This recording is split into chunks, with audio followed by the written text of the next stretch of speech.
Hey everyone, this is Karen Waksman, founder of Retail MBA. Today we're going to be talking about wholesale home furnishings. If you have a great wholesale home furnishings product and you're trying to sell it to stores, this training will give you some things to think about in regards to wholesale home furnishings. With that said, let's get started on today's training. So let's talk about home and hardware retailers.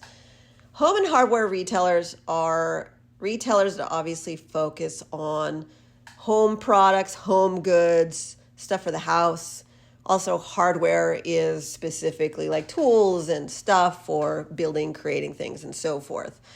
So, a home and hardware retailer could be a Home Depot, Lowe's. And we like to create trainings on individual retailers. So, we've done trainings on selling to Home Depot, Lowe's individually. But let's just talk about that type of category as a collective whole. So home and hardware typically have a lot of shelf space, which is great for you because you could seriously get your products tested out in those stores more easily.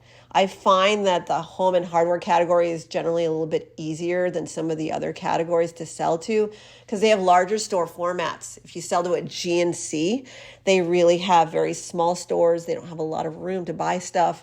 And so they don't pick as many products. With the home and hardware, you have more room, so they test more stuff.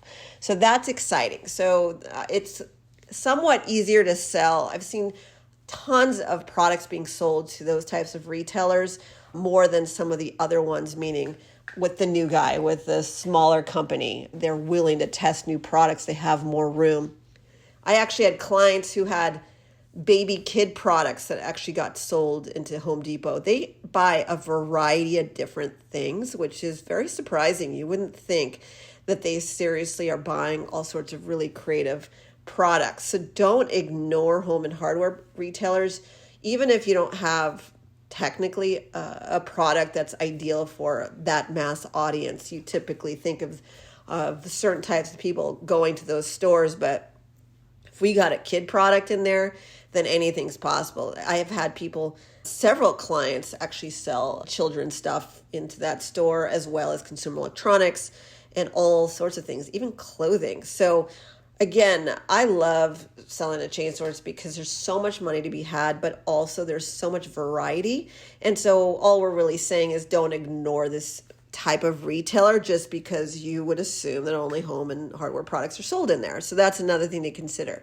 Another thing about home and hardware products is that the larger ones like Home Depot, they actually work with a third party for you if you want to sell to their website. Some retailers fully own their website, meaning they are buying the product, they have buyers for that particular store, and then they do the whole thing, like they're actually handling the picking of the products and everything, and also the shipping deliverability with the vendor. Whereas, say, Home Depot works with a company called Commerce Hub, which is a third-party distributor.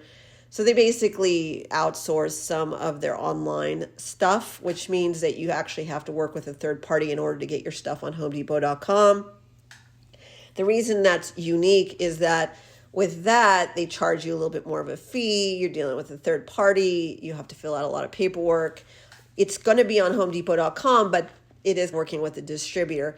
So in that case, that is different, right? And so there are certain retailers that actually outsource their online perspective. And I just wanted to give you that example. Commerce Hub basically requires you to ship products in a very particular way. And so they have a whole setup that you have to do if you want to sell to HomeDepot.com. This could change as of now. They've been doing that for years, something to consider.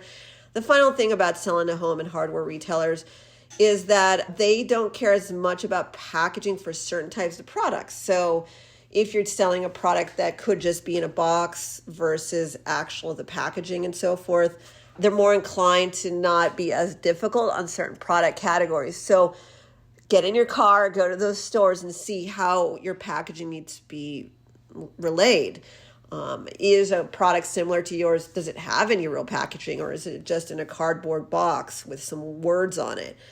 Those types of products like furniture, certain things, they don't care as much. So definitely look at your particular category to see, because that is actually very nice if you have to deal with less packaging issues and fears and so forth. packaging obviously traumatizes people when they're selling in stores. And so that does come up. And I just wanted to get you to think about that. Anyways, those are some things to consider about selling to home and hardware retailers. If you want to learn how to approach, pitch, and sell to them, how to get them to buy, please take a look at what we do, retailmba.com. That is our entire business. We are a retail consultancy that helps people generate money and get success with retail chains. We walk you through how to do that. Karen Waksman, Retail MBA. Thanks so much. Hope this helped.